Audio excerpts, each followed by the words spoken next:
very critical in those instances. And when you look at the land FX portion, which is this here, I say if you're going to go from an open body of water or an open container, walk it, right? Because what happens is that water gets dirty coming in, and it absolutely has to be cleaned up. Okay. It's going to be so we want to deal with that right at the beginning, right? Clean it up, we'll understand what water it is. If you're not sure, I'll go out there on the job site and look at it, right? Just to make sure that we know what it is we're pulling from, and that it's clean and it's going in the pump properly, and that it's also not going to clog. Right? So water's coming in. I'll just talk about city pressure. Okay, city pressure is coming in. City pressure varies from city.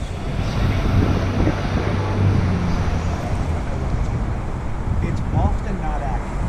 Right? So with the data that you get, it's not accurate. So we have to use logic. Sometimes we have to go to job site. There's two different forms of pressure that come in here. One is static pressure, right? If the water's not moving, there's a gauge on. It's 40 psi static. Right? Now, 40 psi static is here, and they turn it on. Right? Once you start moving, you're going to drop it. Once you go through a water meter, you're going to lose some pressure. Once you go through some piping, you're going to lose some pressure. So that distance between there, we have to figure out. We don't know. We have to do it by sense. Okay. I even put a little cheat on there, which says use what is it, 6 to 8 psi or 6 to 10. Yeah, I forget which one. Is that what 6 to 10. 6 to 10. Okay. Yep. So you can use a fudge factor. Go to the 10, right? If you're concerned. Yep. But that will. If we only know static, and it's way too difficult to go out there, because what you have to do is you have to know what the plumbing is, and if you want to go out there and test it, you got to open it, have it flow, and take your readings. Some people will do the mechanical way, or they'll take a 5-gallon bucket, turn it on, and see how fast it is. And you can then figure out what it is for. For our purposes of designing, that's what sheets. What city pressure's coming in here, right? And when you go to that design aspect, the city pressure is 30 psi, and you have to have 60 psi out the discharge side. You know the pump's going to have to do the difference, which is what? 30, 60,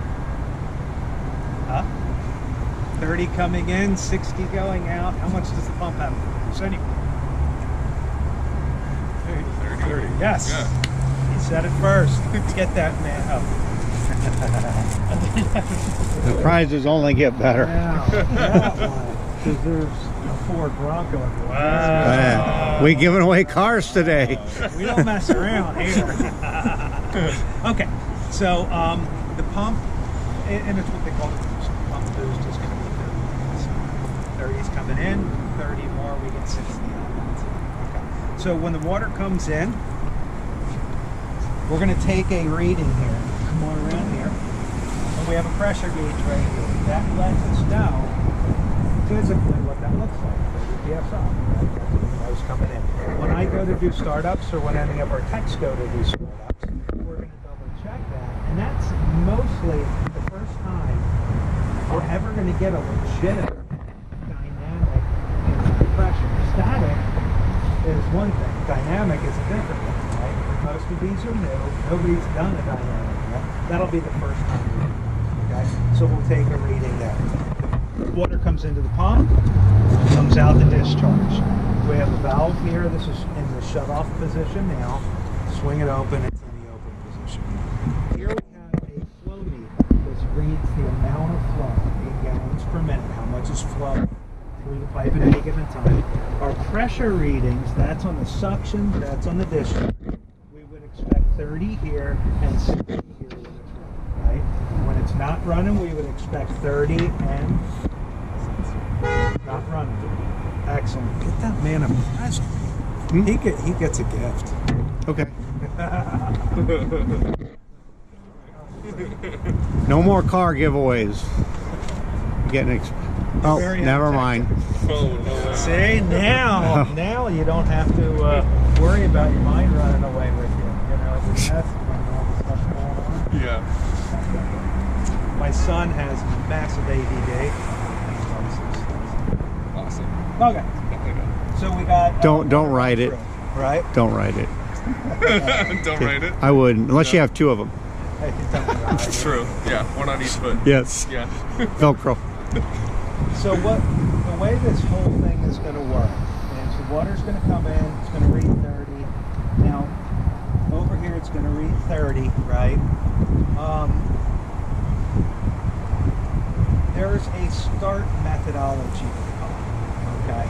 With these little CLP units, we provide them to you with a controller start option, which means your controller is wired to a relay in here, and as soon as the controller turns on its own, pump turns on. Okay. We also provide it with this handy approach. Now, most people will not mount their controller on the phone somewhere. Like some pedestal somewhere. Exactly. Yeah. The nice thing about this little handy guy is that's a flow start. So what'll happen is 30, 30, nothing's moving. Valve opens. The minute water starts moving, this senses it, turns the pump on. Yeah. The nice thing about that is you don't have to run any wires. No irrigation wires from the controller to here. And this is bulletproof. It just works. It works all the time. I love the flow meter. I wish everybody would use it because it's super simple and it works all the time in solid state. So it'll notice that water movement. It'll turn the pump on. Okay. Now, when we go to startup, what we do is we have a design. We designed, and the information's right here. When you designed it, all right, this one said it was designed for. Oh, they didn't put the head with the flow and pressure in because it's a demo reading. But typically, let's say you needed 50 gallons a minute and you wanted 60 psi out of here to make sure all the drip and rotors were working fine.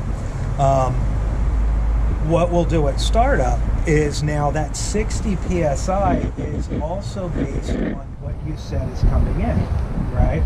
So we said 30's coming in, we wanted the pump to boost 30, and we want to get 60. Well, what happens if it's only 20 coming in? Now I'm in the field, right? And they got it wrong, right? Only 20's coming in.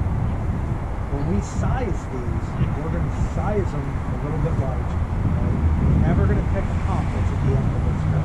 Pick it somewhere at about the 70 to 80% just for that purpose. Because we know we're going to have to make up for incorrect suction. So at startup, what we do is we go ahead and take that reading and go, it was 30 when we designed it. It's now 20, right? Well, this comes from the factory with the pump doing a 30 psi boost, right? So at startup, I'll look at that and go, okay, we need to change it. Down 10 psi coming in. So instead of a 30-pound boost, I'm going to go in and change it. Okay? Now, do I get a 60 psi reading here? Yep. So that's part of that startup that keeps you connected, right? And we'll be able to tell you, hey, by the way, there's only 20 coming in, so use this for your file, just put it in your file. If anyone questions you, know exactly what it is, right? We adjusted it at the field, and that's where it is, and we'll make those adjustments. Our newest stickers in here, I've requested that we put dates for startup and the action readings, and they'll be done by hand. And then once a year, they'll be 5 years out, I'll tell you why in a minute. Once a year, that will be done again, right? So after year number 1, we'll have somebody come out and take that reading again. Why? Can anybody guess why you would want to take it after year? Think in terms of new developments. Oh, if any new development has kind of taken away some of that pressure. That's right. More houses, right? Yeah. To build more houses or office complexes. That pressure will start to go, right? Yeah. So what we do is manage that. Right? On the back end, we'll take another reading, plunk it right in there on the sticker, say this is the new reading, and go in and make the adjustment and shoot it off. Right? Then you go, oh, okay, I see what's doing with that. Anybody questions you? Yep, that pressure dropped. We must add it to this, but it's been adjusted. Okay. So that's the entirety of how this moves through here. And you can see the variable frequency drive, what it's doing is we're going to program it for a pressure, right? A set pressure. And no matter what happens on that discharge side, it's going to speed up and slow down according to the minor change. So CLPO3 CAC, which I believe this one is, it's going to work within this realm, right? Now, they did this in an Excel spreadsheet form when they populated this. Their lines aren't flat. Pump curves are curved, right? Yeah. So think of this in terms of a curve from this point to this point, right? Okay. But that's the window of operation. So this one I would pick for you somewhere around here, right? That allows us a lot more pressure to go up. So as that starts to change, motor speeds up. It's going to give you more time. Okay? Okay. Does that make sense? Yeah, it does. Okay. Cool. So